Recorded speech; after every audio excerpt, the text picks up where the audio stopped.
The broadcast is now starting. All attendees are in listen-only mode. Thank you for joining us and welcome once again to the Wyoming Women's Business Center's webinar series. Today we are welcoming Kelly Hagler-Cornish, and she is the WSSI Manager. We're really glad she's with us today. And she is going to talk today about grant funding for businesses. My name is Sherry Annenson, and I am the Executive Assistant for the Wyoming Women's Business Center, and I will be your moderator today. Kelly has years of experience and expertise in technology assessment, product development and commercialization, intellectual property, small business innovation research, and technology transfer. For those of you listening, this webinar is being recorded and will be available on our YouTube channel. Just go to the youtube.com and type in Wyoming Women's Business Center. Make sure you subscribe and check out our other webinars. You can also go to our website, www.wyomingwomen.org, or look for us on Facebook. All participants are muted to minimize background noise. If you have any questions during the presentation, please type them in the chat box and we will ask them for you. Now here's our presenter, Kelly Hagler-Cornish. I'll turn it over to her.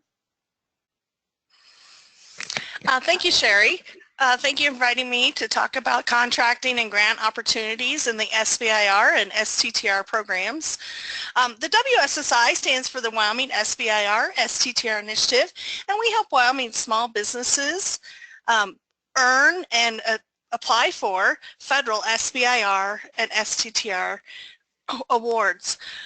Altogether, Wyoming small businesses have received more than 225 awards, totaling more than $50 million in research funding for product development. So today in my presentation, I'm going to provide an overview of the SBIR program so you can decide if it's a good fit for your company. I'll also share some examples of companies that have used the program.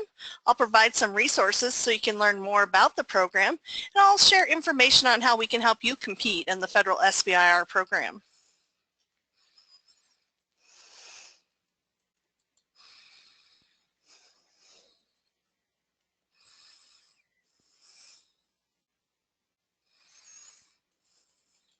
Sorry, but my slide is not advancing. Just a second here.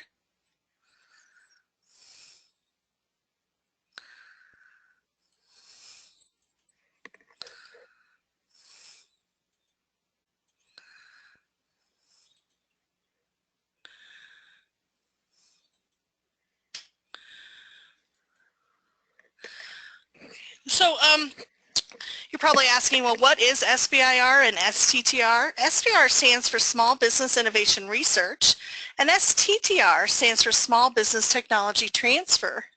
Together, these two programs are referred to as the SBIR program, even though they have two different components. I'll probably be referring them today as the SBIR program, but please keep in mind there are two separate programs. You can think of SBIR and STTR as angel funding, except for the small business owner doesn't have to give up equity and it is federally funded. The mission of SBIR is to support scientific excellence and technological innovation through the investment of federal research funds into critical American priorities. So these are issues that the federal government agencies have identified that we need to help, that have problems and we need to help solve them. So it's also to help build a strong national economy. And the key idea here is that we're looking for research-based innovative technologies that have the potential for commercialization. It is R&D money that has been set aside for high-risk, high-payoff research conducted by small businesses. In the picture here, you can see one of the employees at Square One System and Design working on an SBIR project. This company received a $5,000 Phase 0 contract from WSSI about 10 years ago, and they helped we helped Viola and the team there prepare the research proposal and do some market research to understand the technology needs.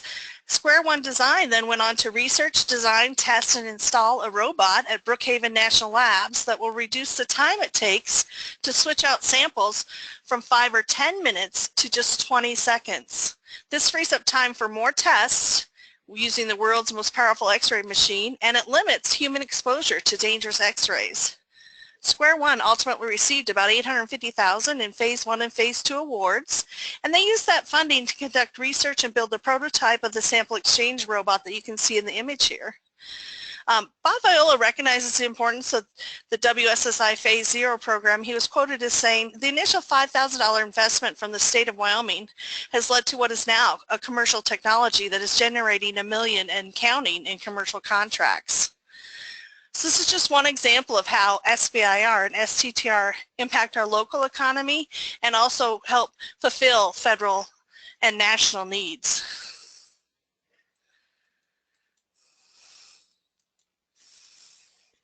Again, I apologize, for some reason my slide is not advancing.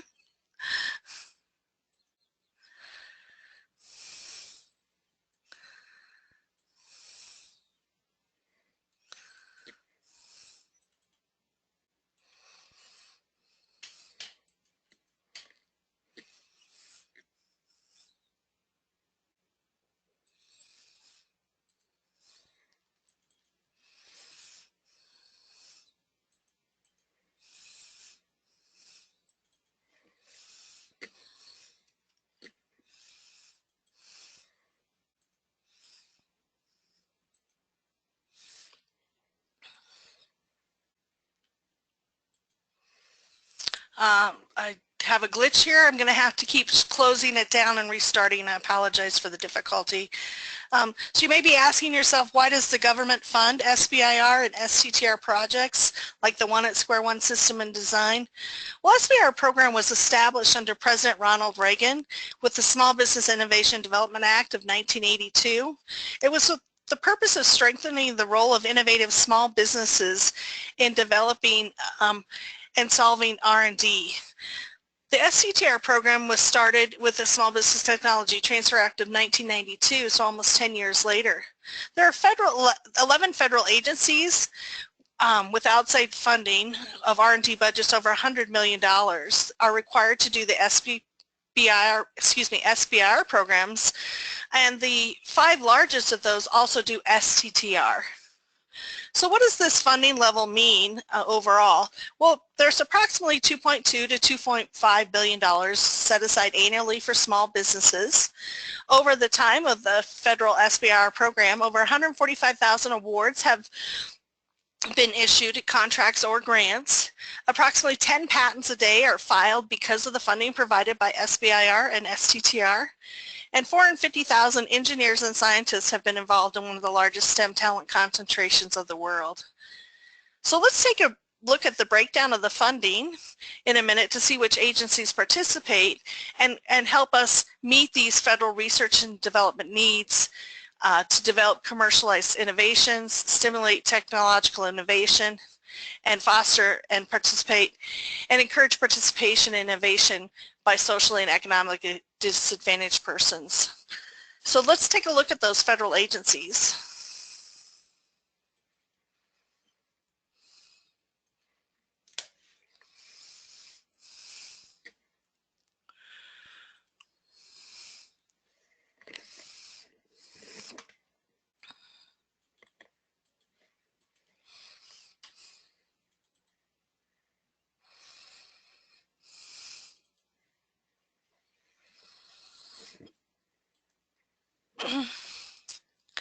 As I mentioned earlier, there are 11 federal agencies that participate, and you can see here in the table that the Department of Defense is the largest. It's highlighted there in purple with over $1 billion available. The Department of Defense is a contract agency. Next to it is a red agency, that's Health and Human Services, which includes the National Institute of Health, and they have almost $800 million, and they're a granting agency. The Department of Energy is the green and around about $200 million. NASA is in the purple magenta area, and that's about $180 million. And the fifth largest is the National Science Foundation with 176 million. And these are numbers from 2015. The brown here shows you all the other federal agencies that participate. There are 6 of them. The largest one is USDA. That's another granting agency of $20 million. The Department of Homeland Security has 2 different components, Science and Technology Directed and the Domestic Nuclear Detection Office, and that's $17.7 million. And then we have Department of Commerce with $8 million, Department of Transportation rounding that out at around $8 million also, Department of Education, and finally the Environmental Protection Agency is the smallest piece with just $4.2 million. These 6 agencies right here do not do STTR, only the largest 5 do the STTR.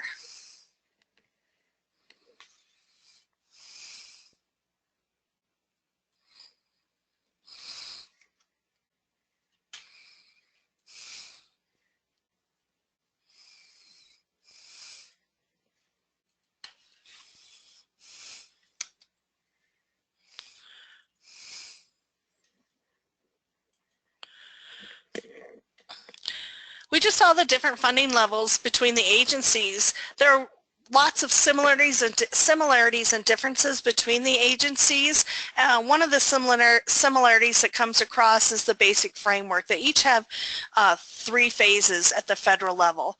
Phase 1 is typically a proof of concept where you're establishing technical merit or feasibility. The amount of the awards varies across the agencies. You can get up to $225,000. The time frame that you have to do the research also varies from 6 to 12 months. At the phase 2 level, the objective is to continue the R&D efforts and perhaps develop a prototype. The award amounts vary by agency, but can be up to $1 million, and the time frame typically is 2 years to do the research. Phase 3, the objective is commercialization. There are no additional SBIR funds available at the phase 3 level. At that point, you've removed enough of the risk that other funding partners may be willing to invest in the company since you have a proven idea. SBIR is often considered to be proof that this is a technically feasible and commercially viable project, so it encourages other investments. You can see here on the right-hand side, we have a graphic that shows how the process works. Each agency will release a solicitation. The small business will prepare a proposal, which is evaluated, and then the awards are made, award decisions are made. There are some differences between agencies. For example, some agencies offer a fast-track program where a small business can apply for the phase 1 and 2 at the same time. The idea behind the fast track is that it reduces or eliminates the time between the phase 1 and the phase 2. This is great for small businesses, but it's a riskier funding option for the federal government, so not all programs participate. Some agencies also offer a phase 2B, which requires funding from the small business typically to find an investor to match, and some programs require the match and some don't. Some programs like the National Institute of Health recently participated in a pilot program that allowed direct to phase 2 funding. That typically does not happen though. This was a pilot program. So that was for technologies that had already established technical merit and proof of concept and just needed additional funding to do the additional research and develop the prototype. Right now that pilot program has not been renewed though, but it's something that may come up again.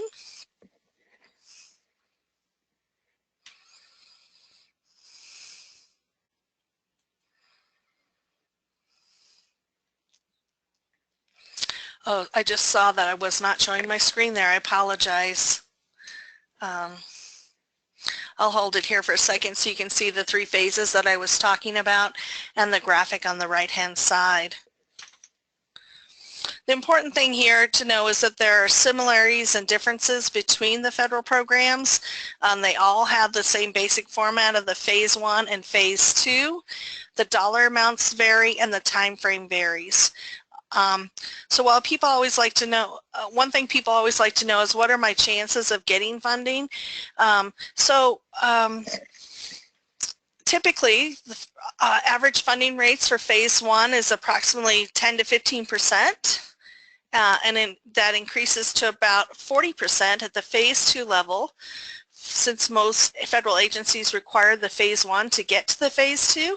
And NSF, between 2012 and 2016, phase 1 funding level rates varied from 13 to 30%, depending on the year and the solicitation.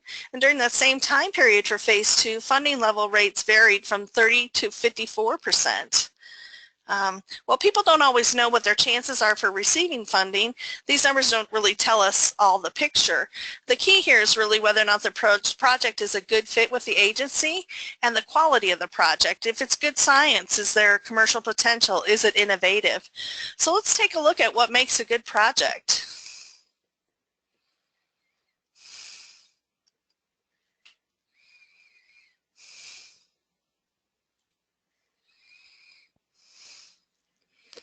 So what makes a good SBIR project is innovation. So you either have to develop a new technology or you have to apply an existing technology in a new way. For example, Canon Products in Sheridan, they make products for aircrafts. They make covers like windshield covers and vent covers. They're also doing some research right now for Navy. They took a material that someone else had developed, and they're using that material to design more lightweight personal flotation devices. So they're using the second example of applying an existing technology to a new and using it in a new way. So each agency defines innovation differently, and here I've listed information from the current NSF solicitation that's open, so you can see how NSF defines it, to give you an example.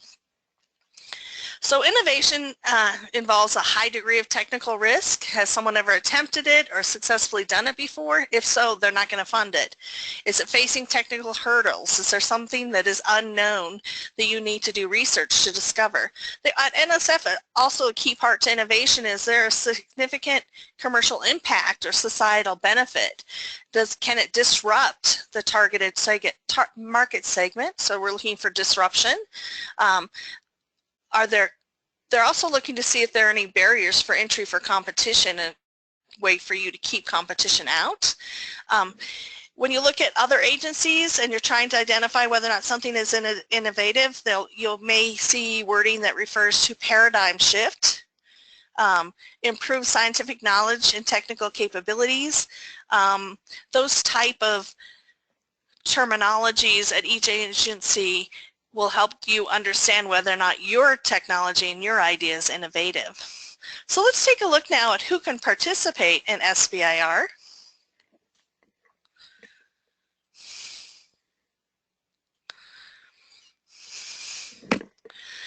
SBIR and STTR awards are always made to for-profit small businesses. If the small business chooses to work with a federal lab or a nonprofit university or a contractor or a for-profit company, the small business always gets the award, and they do a subcontract to those other organizations.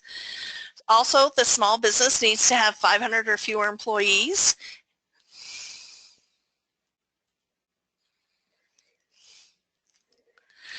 Including its affiliates. So if your small business is owned by a larger corporation or business, you would have to meet the number of employees in both organizations. You have to be a for-profit entity, and you have to be 51% owned by U.S. citizens or legally admitted permanent resident aliens. So you have to be owned by individuals. There are limited circumstances where other ownership options are available. If that's of interest to you and your company, we can discuss those individually, so you could contact me. The key here is that all the work has to be done in the United States, and the awards go to a for-profit small business that is owned by individuals.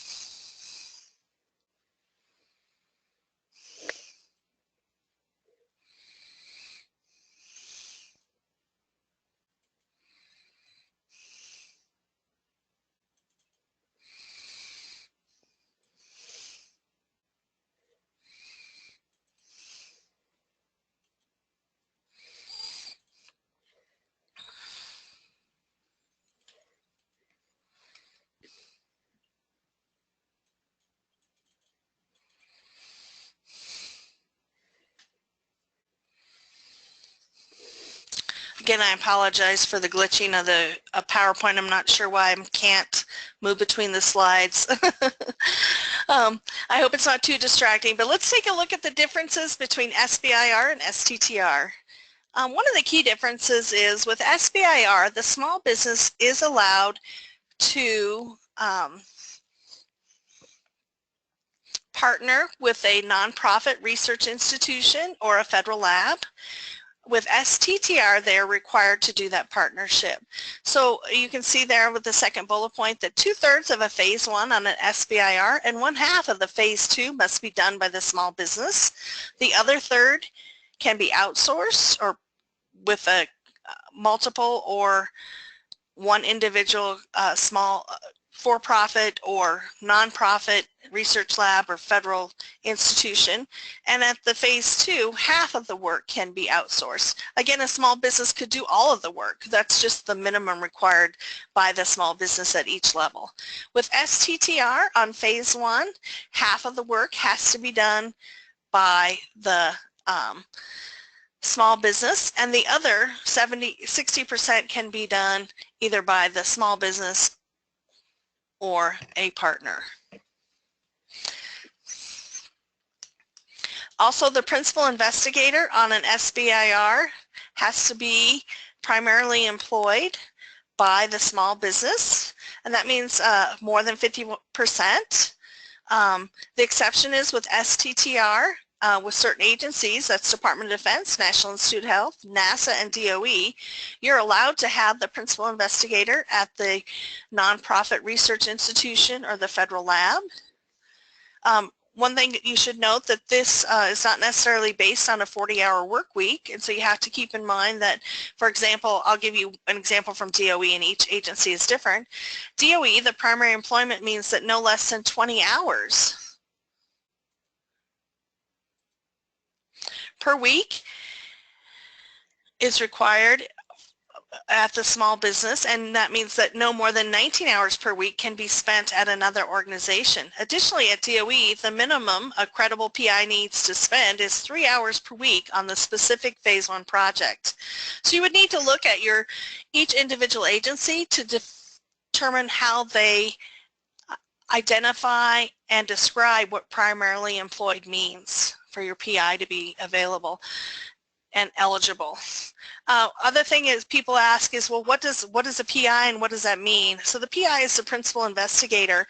The PI has overall responsibility for the project, including the financial management, the direction and control and performance of the research. They need technical expertise and previous project management experience to be considered credible at the federal agencies.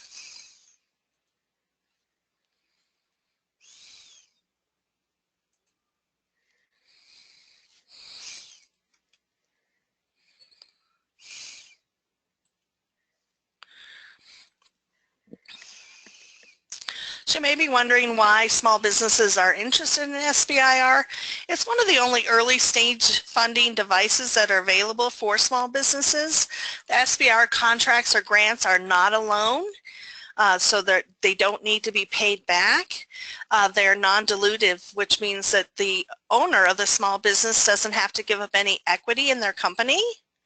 And the small business is able to retain the IP that's developed underneath the SBIR. So you own any technology that you develop and you file a patent on, you have a right to that technology. And so those are the reasons why small businesses like to use SBIR.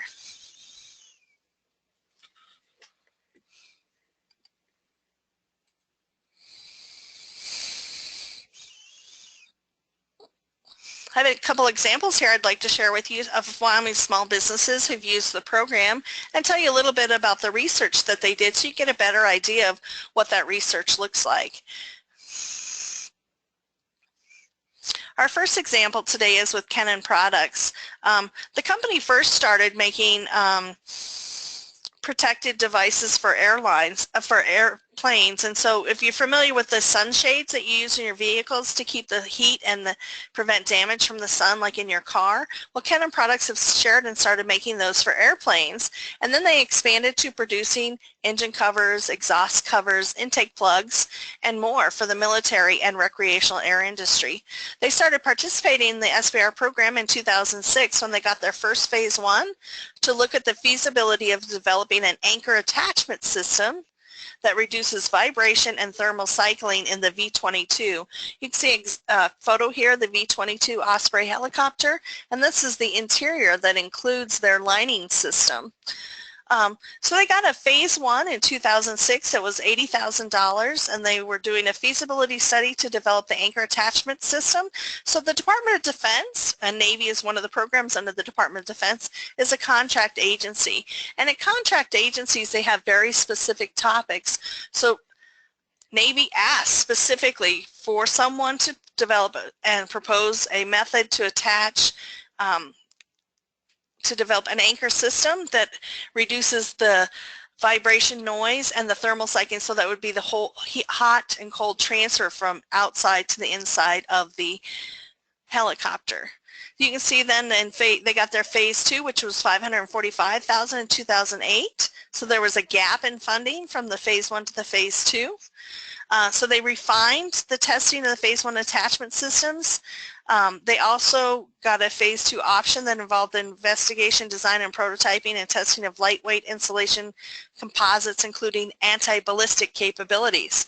So that would be protecting the warfighter further.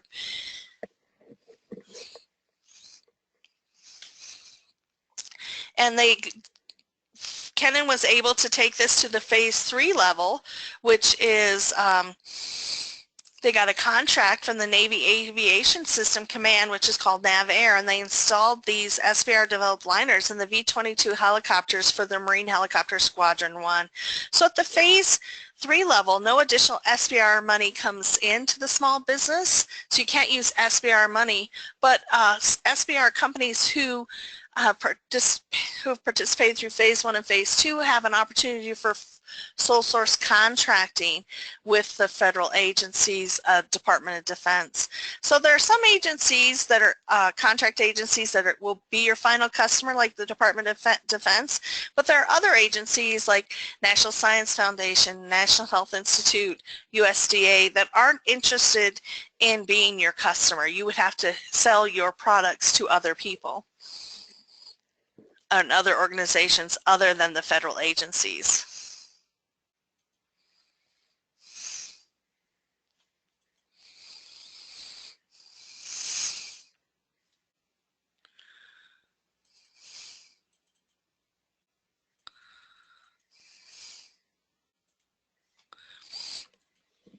Here's another example of a Wyoming company, Mountain Meadow Wool. Their first project was with USDA, Department of Agriculture. When Karen Hostetler and then partner Valerie Spanos started their journey, there were no wool scouring plants left in Wyoming, and there were very few available in the West. According to Karen Spanos, Wyoming produces a lot of wool and it's all exported mostly, and nobody knows Wyoming wool is anything different than other wool, she said. So when they found out, they decided they would try to create a name and a market and a brand identity for Wyoming wool. They wondered if it was feasible for a small mid-sized facility to operate it. They received the $80,000 from USDA to research their idea. In their phase 2, they received $300,000 to develop a system to increase the wool producers' profitability by having them own the wool further along in the process, which reduced the risks for the plant and also increased the profit for the ranchers since they're taking on that additional risk. According to Karen, they wanted to be able to pay the producers more money so they could stay in the sheep ranching industry, because nobody can stay in agriculture business if they don't make money. And our proposal was to actually work with their producers, and they own the fiber until it's sold. We're trying to market them and their ranch, and we started the tracing the wool. So they were one of the first to offer the traceback program on their yarn, which allows consumers to look at each skein of yarn and trace it back to the ranch where the sheep were raised, whether it's the Camino Kid Ranch near Buffalo, or the Owens Land and Livestock Ranch in Johnson County. the people who buy the wool are interested in knowing where the wool comes from. So this is another great example. Mountain Meadow Wool had another project. I'll go ahead and share that with you.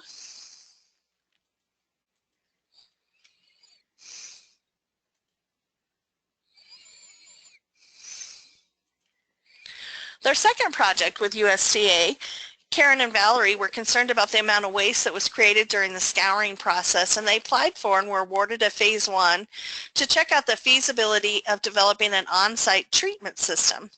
They got phase 2 of $460,000 to develop a aerobic treatment system for composting and a wetland system which allowed them to recover the lanolin, wool bits, and other waste products before returning them to the water to the environment.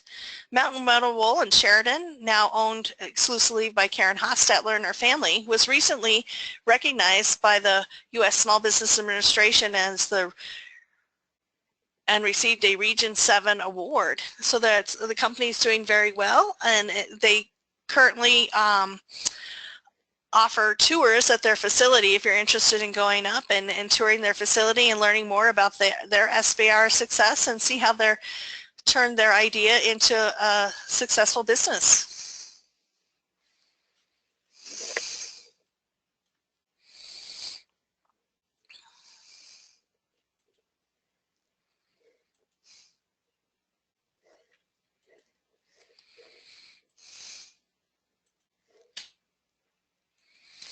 I have another example I'd like to show you is the local crowd.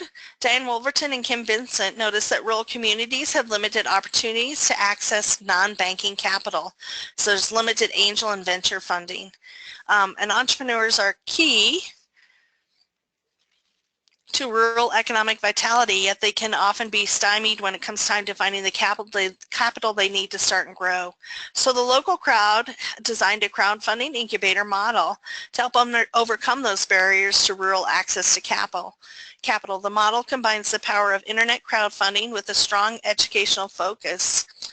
One example of their project was the Ignition Music Garage company in Goshen, Indiana. So they're working with companies across the nation.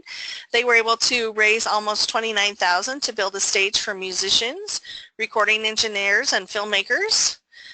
They exceeded their goal, so it's an exciting opportunity there. They're working with Wyoming small businesses across the state and also other business nationally. So they got a phase 1 to see if it was feasible to develop a local crowdfunding incubator system, and they got a phase 2 for $500,000 to further that development. So that's another example of how a company has used SBIR to build and grow a great company. So you may be wondering yourself how you might be able to find opportunities for SBIR.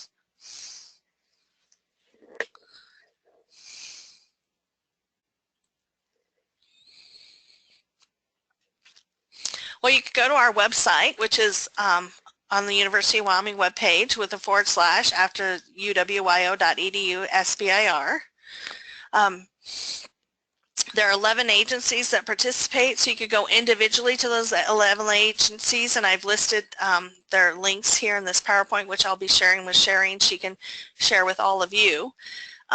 So each agency, I said, releases a solicitation. Some have one a year, some have multiple a year. So you could go to their websites and try to find the open solicitations, or you can go to SBIR.gov or ZYNsystems.gov and search for open and closed solicitations. And it's a great way with these two websites to learn about opportunities. You can see what agencies have already funded, and that's a great way for you to learn about your competitors. You can see if federal agencies have funded a similar project to yours. For example, if Department of Defense has funded, if you have an idea that you think might fit with the Department of Defense and you find it when you do a search, it's highly unlikely that the Department of Defense will offer that topic again. Since our contract agency, they only do topics once. They don't keep coming back to them. So it's a great way for you to learn about what's available by searching for those. You can always go to, instead of trying to remember them all, you can always go to our website, and we have a link there to all the federal agencies too. So we talked about the contracting agencies and grant agencies. I just wanted to share a little more about the differences between them. Agencies such as National Institute of Health and National Science Foundations are granting agencies, and so they have very broad topics. Other agencies such as Department of Defense and NASA have very specific topics, and they'll be requesting specific ideas. So they have their own ideas. And with the granting agencies, the PI and the small business, they define what the problem is and propose a solution. So you're competing with other people and other projects. At contract agencies, the agency defines the problem, and so your company is competing on the same problem, and your company's competing based on their key capabilities and the team people who are on your company and your proposed solution to the agency-defined problem. It's one thing to keep in mind when you're looking for a program fit.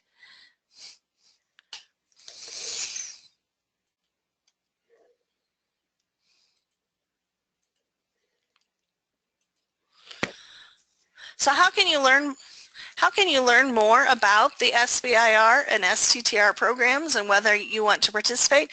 Well, the federal agency has developed some tutorials. You can learn about program basics. You can learn about the different agencies, because different agencies have different missions. And by learning about the agency, you'll be able to find where you might be able to fit in.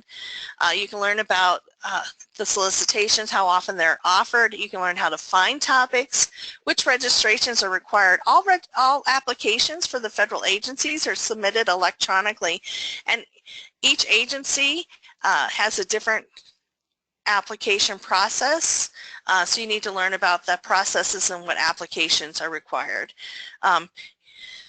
There are different opportunities to learn more about the program, and so you can read. These courses are set up, you can either read through them, you can watch a video that describes them, or you can do a little bit of both. So it's a great opportunity to learn more about the program.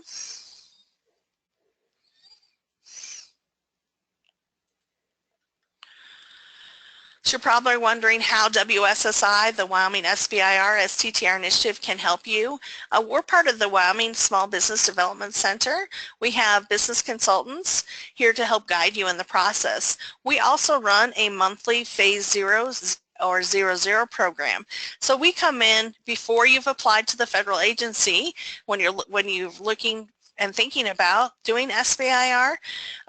We help you find the federal solicitation match. We can work with you to build your team. We can help you define the market potential and understand who your competitors are by connecting you with other resource partners like the Wyoming Research Product Center and Technology Transfer, or the Manufacturing Works engineers there. We can help you build a competitive proposal. So we offer a Phase 0 program each month on the first of each month. We accept solicitations. It's a 3-page solicitation. You can go out to our website. You can find the template and the solicitation to learn more about the Phase 0. They're due the first of the month, whether that's the weekend or a holiday. And when you submit a solicitation, I will work with you before you submit it to help you fill out and be more competitive with your Phase 0. You should be working with our program and your SBDC counselor at least 6 to 8 weeks before the federal solicitation deadline, so we can help you be more competitive. The Phase 0 is actually a $5,000 contract, and if you're selected for an award, you can use that funding to collect preliminary data. You can use it to build your team by hiring a grant writer or a key consultant for your Phase 1 or Phase 2. You can use it to travel to a training session or an SBIR conference. You could use it to purchase equipment or supplies as needed. So that Phase 0 funding is to help you be more competitive and build a better Phase 1 proposal, so you're more likely to be successful. The other great thing is that your application, when you submit a Phase 0, Your application gets vetted by 3 reviewers, and this feedback is going to be essential to helping your small business and understand where you need to improve. Maybe you need to add someone to your team that when the reviewers were looking at your proposal, they may have said, well, I would have expected to see a geologist on this team, or I would have expected to see a computer scientist on the team. They'll look at your research methods, and they'll look at your commercialization plan and give you feedback on how you can be more successful. In addition to your WowMe mentor, that's someone you'll get a WowMe mentor. So that mentor is someone who's been successful in the SBIR program, who will provide 2 full reviews of your phase 1 proposal before it goes to the federal agency. So if you're interested in learning more about SBIR opportunities, we'd like to encourage you to think about the phase 0, sign up for our newsletter, maybe follow us on Facebook or Twitter to get more information, attend some of our trainings and webinars. Let me go ahead and share with you some of those webinars we have coming up.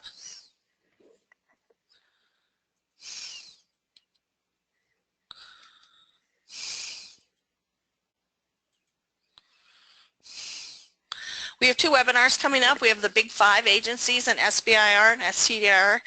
We thought it was important for people to know where the big money is and to understand those federal agencies and learn how you can work with them and how you might fit in with them.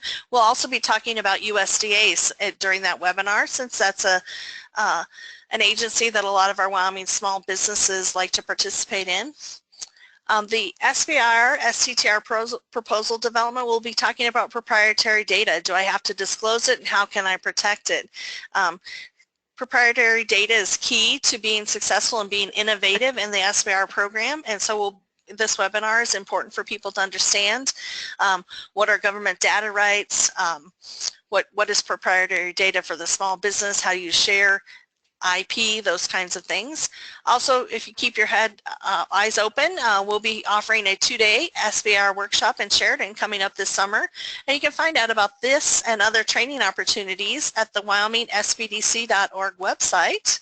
I've got an image here that shows you there's a scrolling class feed under the Events and Classes tab, so you can click on there to find out more about opportunities.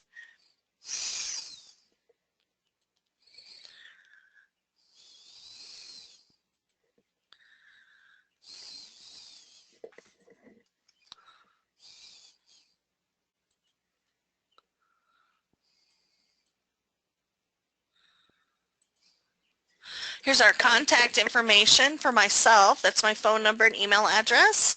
We're located in Laramie at 406 South 21st Street, but we work with clients all across the state of Wyoming.